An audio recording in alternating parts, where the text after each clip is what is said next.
G'day, my name's Brian Bush. I'm just getting ready for a trip to the Montebello Islands. The Montebello Islands are situated off the Western Australian coast, in the northwest, off the Pilbara coast to be exact.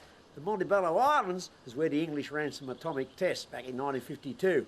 They also did some more tests in 1956.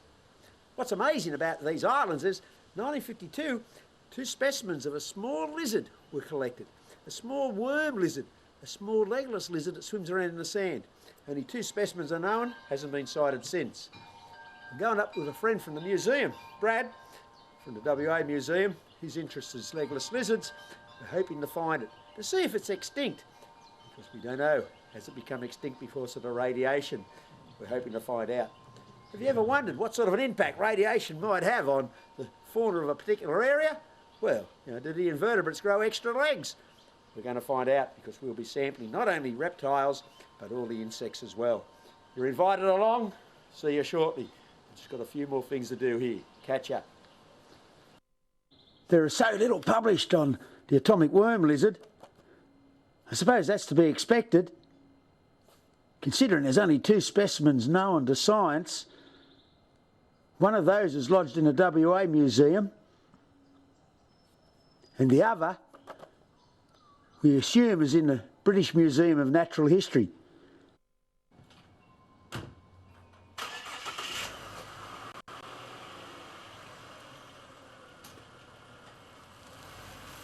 We're off! The sun's out, so we thought we'd have a bit of a poke around, hone our skills at raking, hopefully. Ah. Look at that. Look at that. That is a Burton's legless lizard. Also called a sharp-snouted legless lizard because of its very pointed snout. What a beautiful beast. It's another legless lizard. I mean, we're going for the atomic worm lizard. This is one of the large, widely spread legless lizards. Gets to 70 centimetres in length, and it feeds on other reptiles, small lizards, and even takes small snakes. Many Australian legless lizards have a body pattern that's arranged longitudinally. In fact, if it's got longitudinal stripes as a body pattern, that tells us straight away that it is a legless lizard. Keep in mind, but not all legless lizards have a body pattern. Some of them are just monotonal without any markings at all. But if this was a snake and it had multiple stripes, they'd be in the form of cross bands.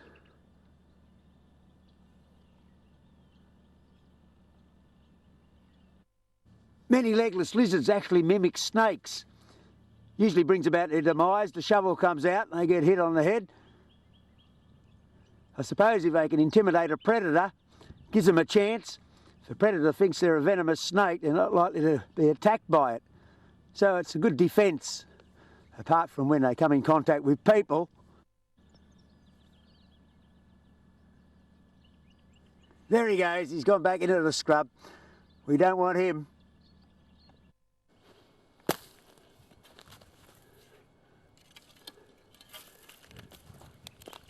Ah, worm snakes.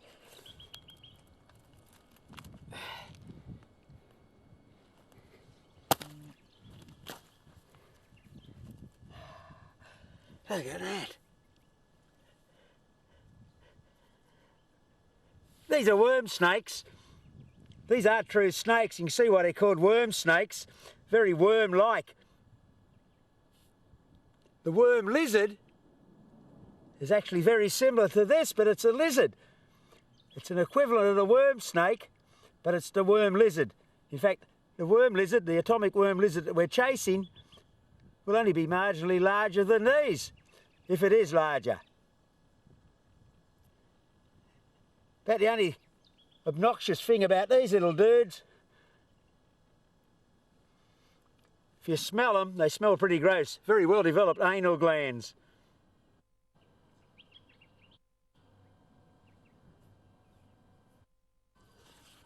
Ah, scorpion. This scorpion was uncovered under a log on the mainland. Most of Australian scorpions look worse than they actually are. Most of them don't cause any harm if they sting you. In fact, there's only one documented death from scorpion sting in Australia. It's an old case, 1929, Pemberton, Western Australia, and it involved a 3-year-old girl that's believed to have succumbed to the venom of a marbled scorpion. Keep in mind that the doctor's ability to determine cause of death in those days is nowhere near as successful as it is today, so it could have been a misdiagnosis.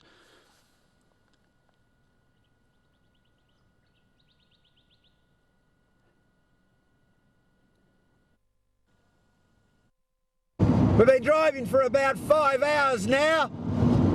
We thought it's time to pull up and have a bit of a breather. You'll notice the cloud's still with us. It's been with us ever since we left Perth, although it is breaking up a bit. Let's hope it doesn't exist all the way to the Montebellos. We'll want a bit of sunshine up there.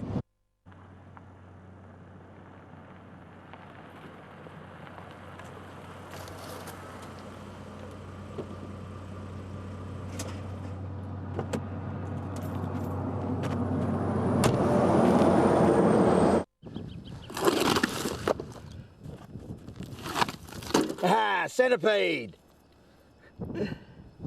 Beautiful. There's a great anecdote about centipede bite. Back in the early 20s up in the Pilbara, a bloke's supposed to have had a centipede in his swag. Got into his shirt. Every time he tried to squash it, as it was crawling around inside his shirt and he was half asleep, it's supposed to have bit him. He was bitten about 50 times. I can tell you, if it's inside your shirt, take your shirt off and shake it out. If it's inside your pants, do the same thing. Don't be embarrassed. Remember, dead people don't get embarrassed. But one of these grabs hold of you, you usually know it. They really pack a punch. Not likely to be life-threatening, but...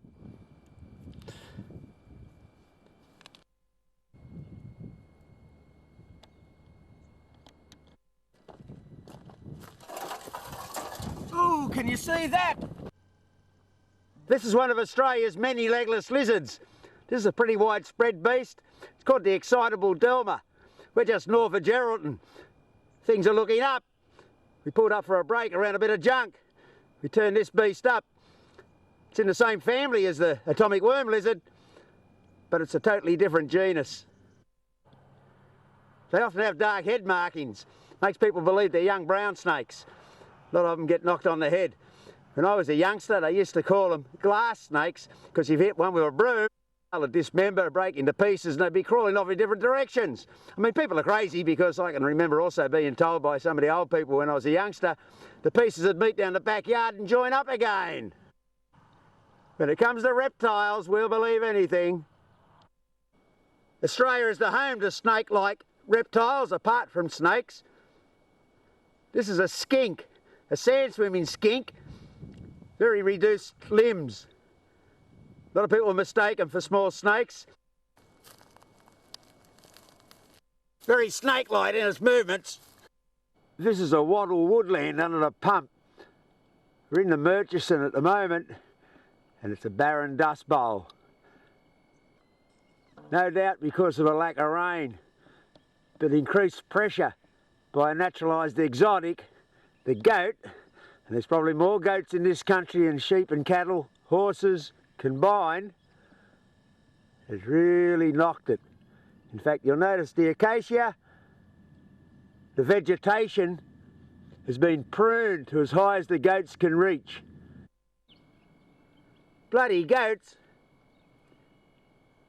Great meat, but you got to eat bush tucker. Let's eat a naturalised exotic. The great thing about goats, you don't get the same amount of parasites in it as you do in wild pig. Goat's a good tucker. You'd never starve out here. We expected to see a bit more activity on the road driving up here, but we haven't seen a lot at all. Not even any roadkill. Apart from the usual kangaroos, they're everywhere.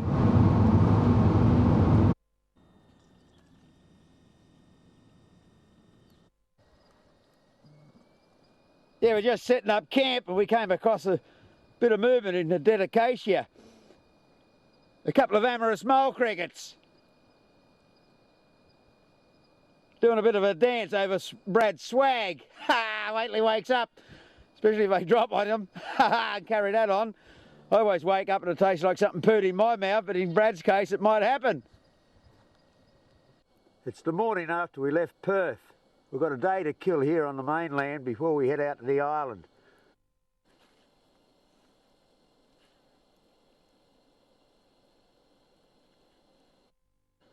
Next time you see us, we'll be heading out to the island, unless we find a few reptiles on the mainland beforehand.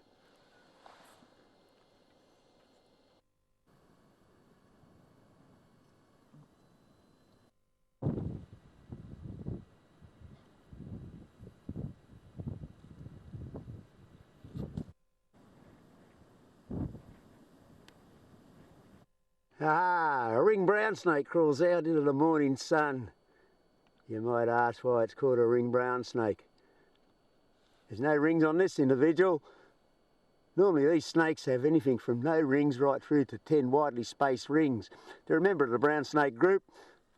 Small venomous snake, gets to about 60 centimetres in length. It's just enjoying the morning sun. The juveniles are a rich orange with these widely spaced bands.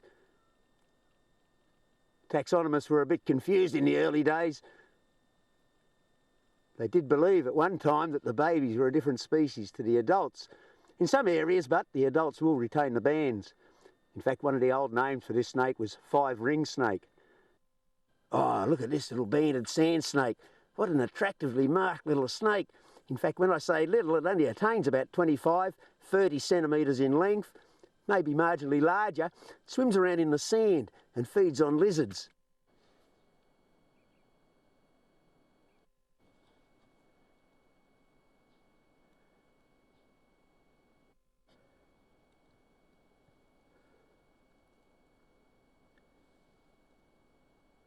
It's gone. We're about 1,000 kilometres north of Perth. Only about 250 to go to get to Exmouth. At Exmouth we meet the seaplane which will carry us over to the Montebellos.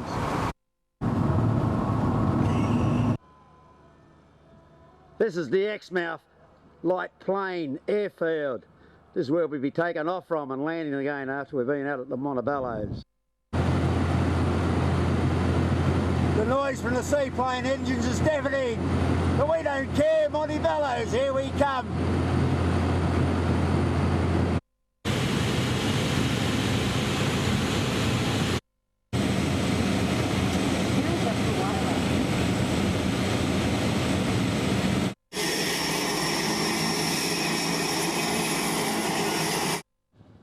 The protected waters of the Montebello archipelago make it ideal for pearl production. We're heading for the summit into Hermite. That's where the infrastructure was when the atomic tests were going on. That's the pilot, Wade. He's the captain of the boat. G'day, Wade. There you go. No worries.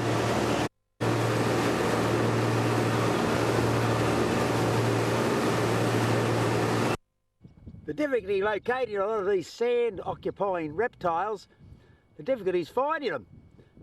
The main technique to locate them is a three-prong cultivator.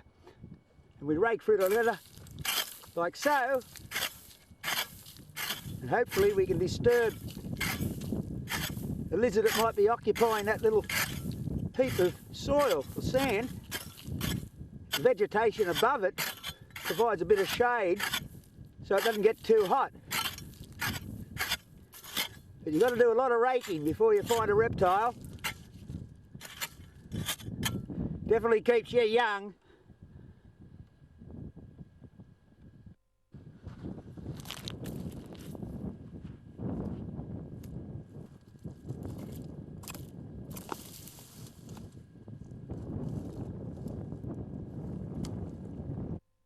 This small lizard is one of the many species of sand-swimming lizard. They're in a genus called Larista, one of the largest groups of lizards in Australia. They actually vary from limbless and elongate like a small snake right through to 4 limbs with 5 digits on each limb. I'm going to put this one down in a moment and hopefully it'll demonstrate just how effective they are moving through the sand. There he goes. No worries. Totally vanished.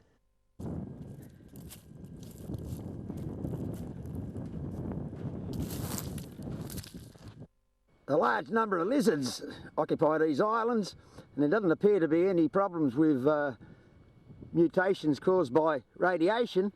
This is one of our very common lizards that we've struck while we've been here. Tenotus saxatilis, I don't know what the common name for it would be. It's just a fairly large skink, attains about 30 centimetres in total length.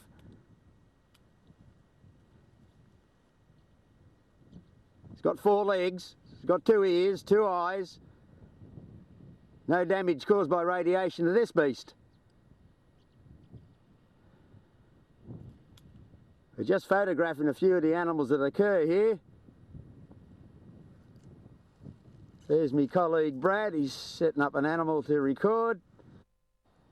There are so few photographs of the animals that live in the Montebello archipelago. This is probably the first time this particular species Brad's photographing has been photographed, especially out here on the islands. Yeah, most of these lizards haven't got a common name.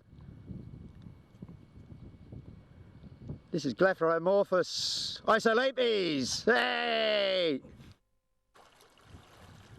The only music you hear out here is the sound of nature. Gusting wind and moving sea.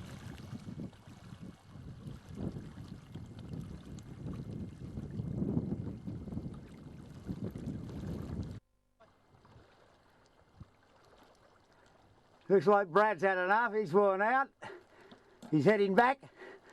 I'm a bit knackered too, but I did hear a cooey, so maybe he got something. 2 appraisias! Yeah, beauty! Give us a dance, Brad! Hey, magic! Side by side. This is all that remains of her administration block on the southern end of Hermite Island, where all the control was carried out for the atomic tests. Not a lot left, plenty of rubbish laying around. We went through all of that, collected a whole heap of reptiles, but not the beast we were chasing.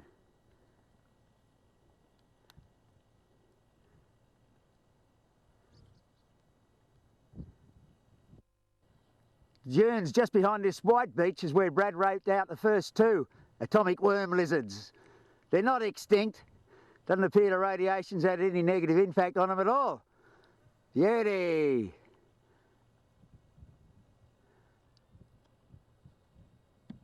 A lot of people come out here on fishing charters and they stay in dongas on this floating barge. Probably cost a quid, I reckon. But what a life. Get away from it all. Beautiful blue sea and blue skies. I reckon if I was a worm lizard, I'd live out here myself.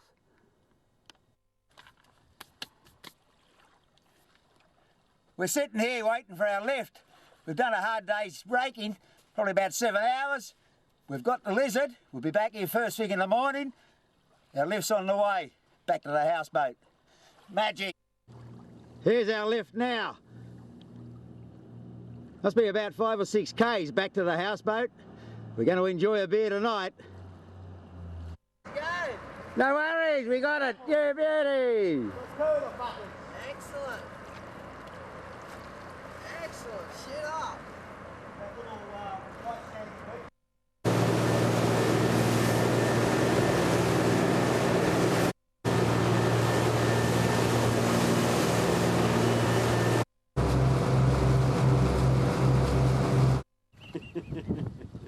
Great life. Yeah, good life. I'm sitting out here on the foredeck of a Faraday 2 houseboat. Or should I say the Faraday Pearl 2 houseboat. Brad and I, we came up here thinking we were going to rough it. We brought our swags, brought our Weet-Bix, our sardines. We've been living in the lap of luxury ever since. It's hard to get off this houseboat and go onto the islands and do some manual labour. Really knocks us around and it's catching up on us now. But it's great. No worries. We've put in 5 hours of continual raking today without any joy. We're just having a bit of a lunch break. Brad's taken a few habitat shots on his till camera. It's amazing how it goes. Yesterday we raked out 2 atomic worm lizards at this location. Today, busted our gut and haven't sighted one. But that's the nature of the beast. It's a lot of sand and it's only a very small lizard. Yeah, worm lizards aren't easy to find. Calm were camped here in 1994. They put in 16 days. 16 days, probably of intensive survey work. Never turned up the atomic worm lizard. We've only been here 2 days. We've already got 2. Yeah, you got to be crazy to do this sort of work. Hey. Yeah, Brad's up there, our camp now. I mean, there's a little bit of shade there. That's the only shade. Luckily there's a bit of acacia, a bit taller than the surrounding vegetation. That's all we need. That's all we need. We're nearly like reptiles ourselves. In fact, some people call me the old man Parenti. I can live anywhere. Sardines and wheat bix, and I can survive.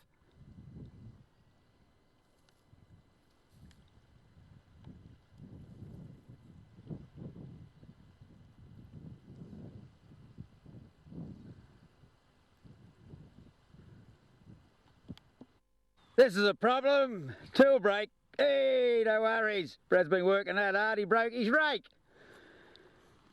What happened, Brad? Lucky I got me super duper, you beaut. Extra strong bugger there. Gee, the appraisers are tough up here. I hit the appraiser and look what happened. Snapping the rake. Hey, you weren't sure you were trying to hit me with it. I got a hard head. Nah, it'd be in half a dozen pieces if I hit your head. It's a difficult task to photograph some of these animals in the middle of the day.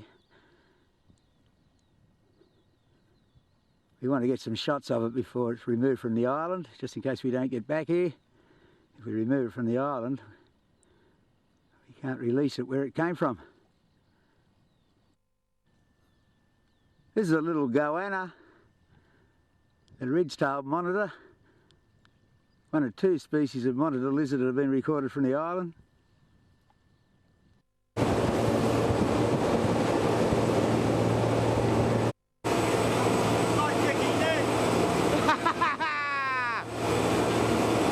There's our man, the skipper and his mechanic. Beauty! They've been good blokes to us. There are tracks of all manner of animals meandering through the sand on these islands. If one had told you a bomb had been dropped over here or set off, you wouldn't believe them.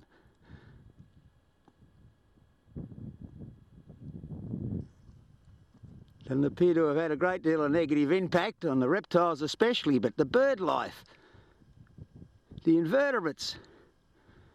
Those tracks you can see there now, they're made by the sand swimming skink that we've been catching, very common here. Look at that. Just a nice uniform meandering track.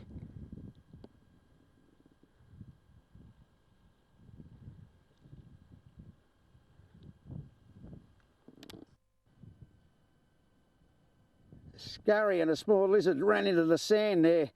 I'm just going to try and get it out. This will be interesting because I've got the camera in one hand. I'm going to use my left hand to try to get it out.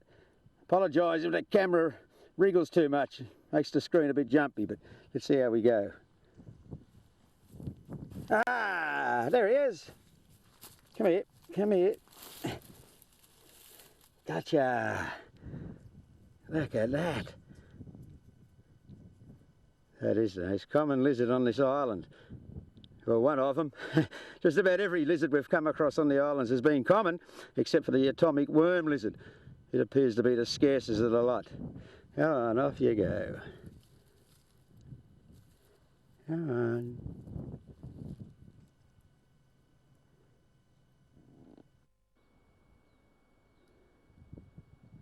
Here's a Gould's goanna track. Bungarra. Racehorse goanna. Tracks are all over the island. Haven't seen any live goannas yet, apart from a little one we got yesterday on Hermite Island. Little ridge-tailed goanna.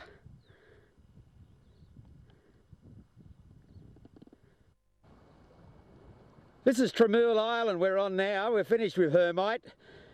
This is the island where they detonated a land-based atomic explosion. And this is the island with all the dead turtles. It's hard but to wonder whether the atomic radiation has had an impact on the turtles. Maybe they do just get lost when they come ashore.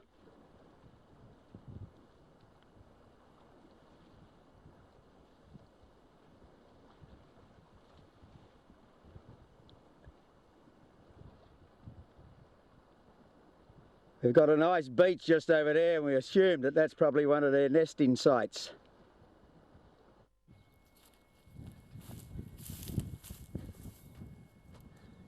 This is the sign that greets you when you land here at Lewis William Inlet, Tremule Island.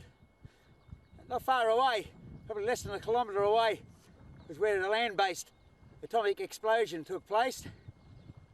Just there on the map, this is Lewis William Inlet.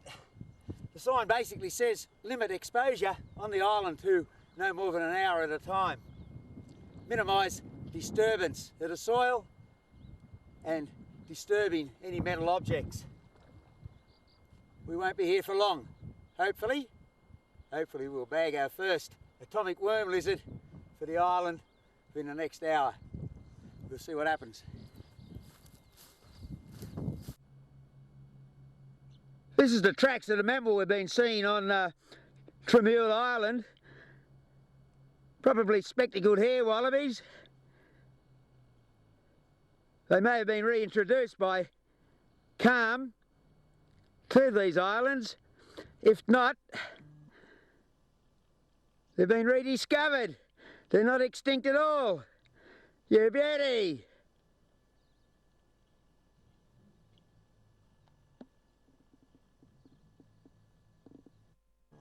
Rake, rake, rake.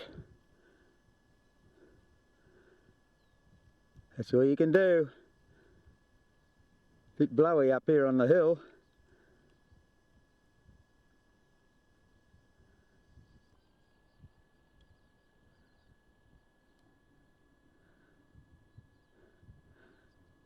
Five or 6 hours of this and you're knackered. Sure wears you out. If you can average one appraiser every 2 days, you're doing well. These atomic worm lizards are bloody difficult to find.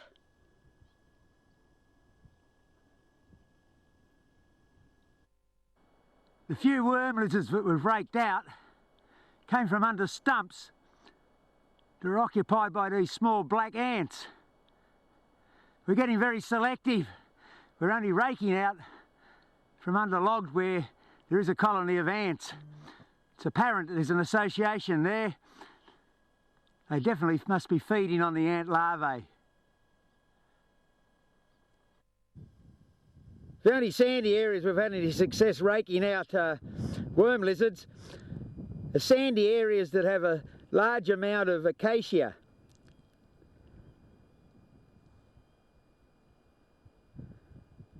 There definitely appears to be another association there.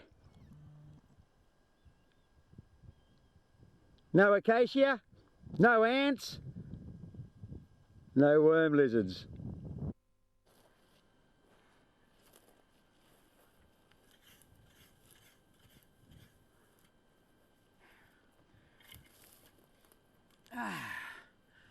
Not only do you have to look like a reptile, you got to think like one too. Brad's nickname? Bobtail, the only bloke whose feet smell in a pair of thongs. My nickname? The Old Man Parenti, one of Australia's largest lizards, because of my obvious wrinkles and reptile-like skin. We both look like reptiles, but to get these worm lizards, we've been thinking like reptiles too. Beauty! This is one of the very common geckos that we've found while we've been visiting these islands. It's probably undescribed. There is a similar thing on the mainland. They call it Pilbara Gohyra. This could be the Montebellos Gohyra. Generally found on rocks, dead timber, and it likes termite mounds as well.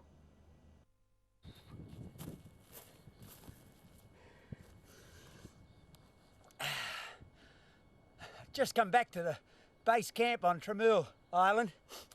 I've just raked out the first specimen of the atomic worm lizard known from this island. Previously it was only recorded in 1952 on Hermite Island. This is the island where they set off an atomic test, land-based. Doesn't appear to have had a great deal of impact at all.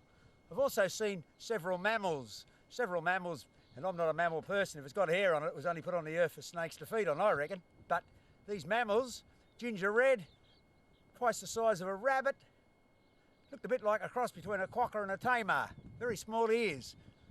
Mammals have survived the radiation. Hey, no worries for an old Peretti. I'll give you a look at this lizard.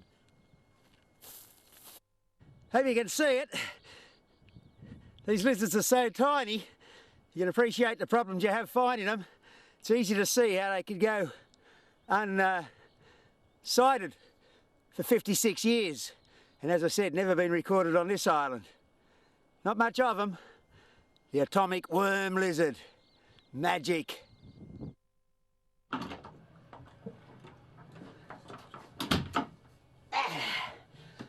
We just returned from Northwest Island. We had a day up our sleeve. We thought we'd give it another go. Well, we've got it successfully now on 2 islands. We wanted to go for 3 out of 3. We didn't get any worm lizards, not on Northwest Island. Keep in mind, we got rediscovered for Hermite. We got the first records for Tremule. We didn't get any on Northwest Island, but we got a consolation. Gee, there was a lot of turtle activity. The green turtles were out reproducing. It's spring, no worries. There was a lot of copulating going on, and the girls were hanging around waiting for the high tide tonight before moving on to the land to lay their eggs. Terrific. I think I might go and get a beer, but before I do, I've got to get these boots off. Oh, look at that. They call it the sea pox. Don't know if you can see it. My legs are covered in welts. Looks like the measles. Gets very itchy at night. Apparently the high temperature of the water up here is such that you get a lot of bacteria growing in it. All the spinifex punches on my skin have become infected with bacteria. Gives it a red welt and does it itch at night. It's a pain in the backside, I can tell you. I'll go and get that beer, I reckon, and see you around.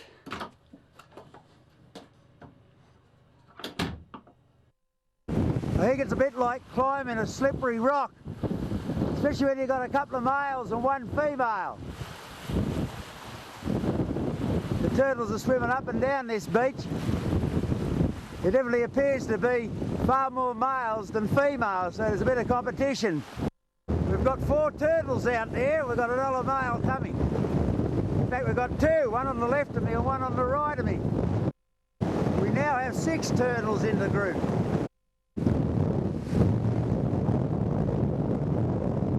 A bit like King of the Mountain. Looks like someone was successful. A few of the other males are swimming off. There's the victor. Go ensure his genes are perpetuated down the line. They've been like this for hours. I better get back out there and do some more raking.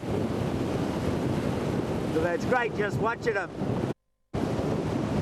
It puts a whole new meaning on surfing.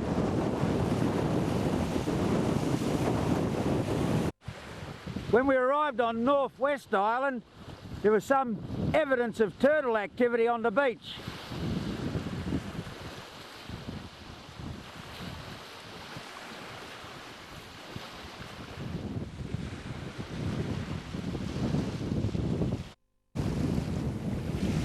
It's mid-morning now, and the numbers of turtles are building up. It's almost as if the females are ready to deposit their eggs, and and they're trying to get close to the shoreline so that the males can't harass them anymore.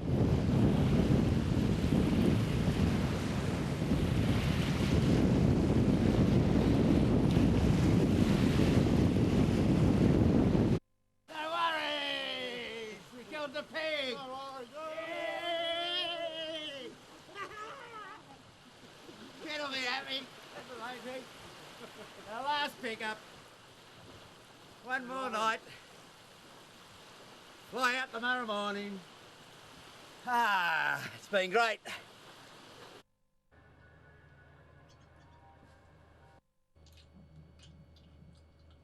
Each morning Brad checks that the worm lizards are okay.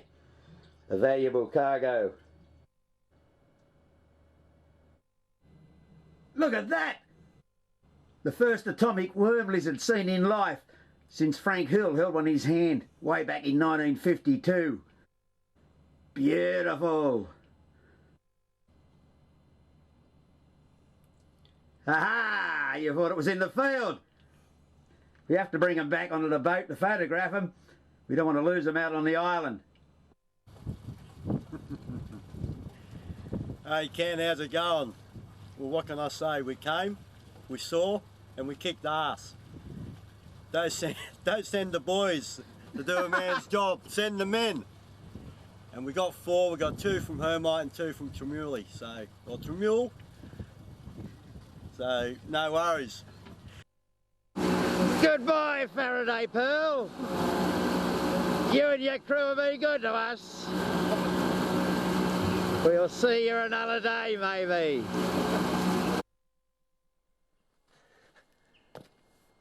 We made it back to Perth safely.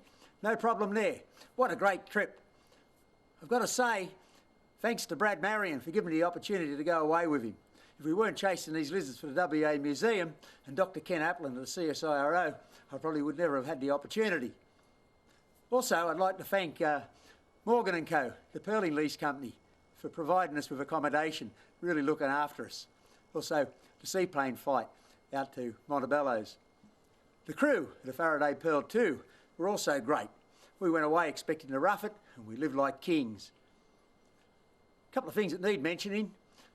The animals, or the mammals we saw on Tremule Island were actually marla, rufous hair wallabies.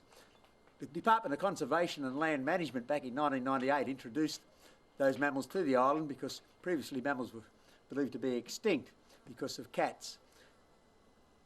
Saying that, we also saw mammal tracks which reminded us of a bandicoot-sized animal on North West Island. Could pay to investigate it. Finally, Dr. Ken Aplin. Dr. Ken Aplin from the CSIRO is the bloke that Brad mentions towards the end of the doco. It's his love for small worm-like reptiles, blind snakes and worm snakes that really motivated us to get out there and chase this lizard. Thanks very much, Ken. And for the rest of you, hope you enjoyed the doco. Have a good day.